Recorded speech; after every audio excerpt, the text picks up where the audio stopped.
wala hatacheza katika mlango wa moto, sababu ajua kuwa huyu aweza kuwa sababu ya mimi kwenda wapi? Motoni. Sasa mwanamke, jitizame mwenyewe, uko vipi wewe?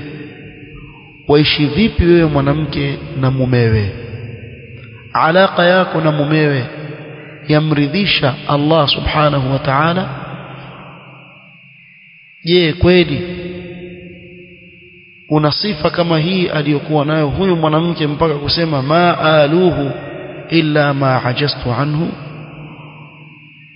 Ukajaribu kwa kadri ya vile unavyoweza kumtii mume wako.